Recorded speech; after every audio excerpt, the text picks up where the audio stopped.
Saudara, terima kasih masih di Sapa Indonesia Pagi.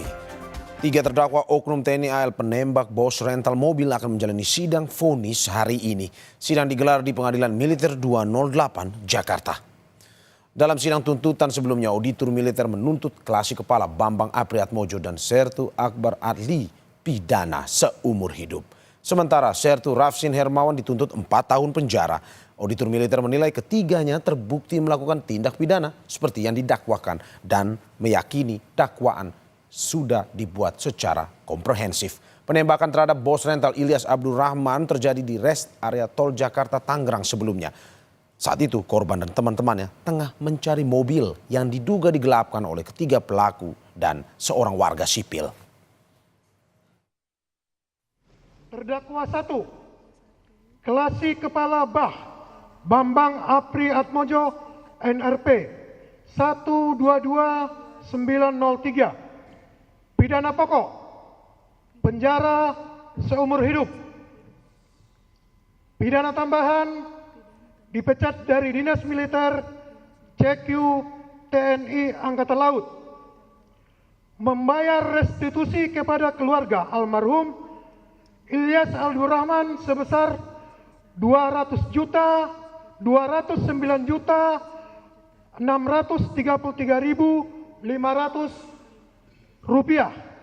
Membayar restitusi kepada saudara Ramli, korban luka sebesar 146.354.200 rupiah.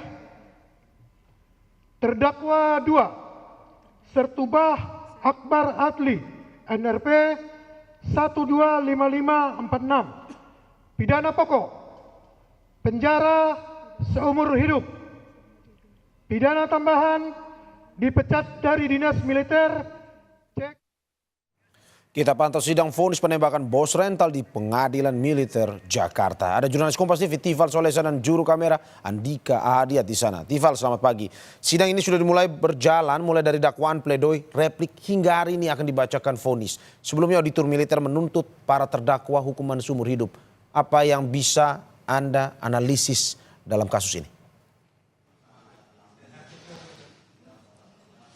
Yang terbaru bahwa proses sidang pembacaan putusan oleh Majelis Hakim dari Pengadilan Militer 208 Jakarta ini sudah berlangsung kira-kira 10 menit yang lalu ya, sudah dimulai, dan sekarang nota putusan dengan total 179 halaman ini sedang dibacakan oleh Majelis Hakim yang dipimpin langsung oleh Hakim Ketua Letnan Kolonel CHK Arif Rahman bersama dengan 2 anggota Majelis Hakim, Letnan Kolonel CHK Nanang Subeni dan Letnan Kolonel CHK Gatot Sumarjono.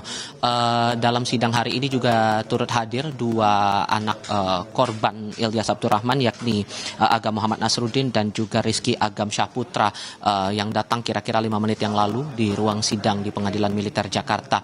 Kalau merujuk dari sejumlah hal, kalau kita ingat lagi di tanggal 10 Maret 2025 waktu itu auditor militer sudah menjatuhkan tuntutan atau melayangkan tuntutan kepada Majelis Hakim agar ketiga terdakwa ini dijatuhi vonis bervariasi. Untuk terdakwa Klasi Kepala Bambang Apriatmojo dan juga Sertu Akbar Adli diminta untuk dijatuhi pidana penjara seumur hidup sesuai dengan pasal pembunuhan berencana dalam Kitab Undang-Undang Hukum Pidana dengan jeratan pidana pengaitnya adalah pasal 55 ayat 1 KUHP tentang ikut serta dalam melakukan tindak pidana. Sementara untuk terdakwa yang lain yakni Sertu Rafsin Hermawan dijerat dengan pasal penadahan dengan harapan dari auditor militer Majelis Hakim bisa menjatuhkan pidana terhadap Sertu Rafsin ini pidana kurungan penjara selama 4 tahun. Ketiga terdakwa ini juga dituntut untuk membayar restitusi atau ganti rugi kepada 2 pihak, baik itu dari keluarga korban Ilyas maupun juga keluarga dari korban luka Ramli Abu Bakar dengan total dari jumlah bervariasi. Secara kalau kita akumulasikan totalnya bisa lebih dari 700 juta rupiah. Ini perhitungan juga sudah disesuaikan lagi dengan kalkulasi yang dilakukan oleh Lembaga Perlindungan Saksi dan Korban atau LPSK. Beberapa hal kalau yang dijadikan pertimbangan bagi auditor militer dengan tuntutan yang sedemikian tadi sudah saya jelaskan di awal adalah tindakan yang dilakukan oleh para terdakwa ini disebut selain menyalahi undang-undang, menyalahi Sabta Marga Sumpah Prajurit, 8 butir wajib TNI, namun juga mencemarkan nama baik TNI Angkatan Laut atas tindak pidana yang dilakukan. Dalam proses persidangan, auditor militer juga menilai ketiga terdakwa ini tidak jujur, berbelit-belit dalam menyampaikan kesaksian, dan tindakannya dianggap jauh dari nilai-nilai kemanusiaan. Dan bahkan dalam proses persidangan, auditor militer menganggap ketiga terdakwa ini terus membela dirinya dalam beberapa hal begitu, termasuk juga ada tindakan-tindakan lain yang dianggap juga tidak wajar dilakukan oleh seorang anggota TNI begitu. Dan proses ini masih akan kami tinjau, termasuk nanti saat vonis ini dijatuhkan oleh majelis hakim di pengadilan militer. Mario. Ya, terima kasih Tifal Solesa dan juru kamera Andika Diat atas laporannya. Selamat bertugas kembali.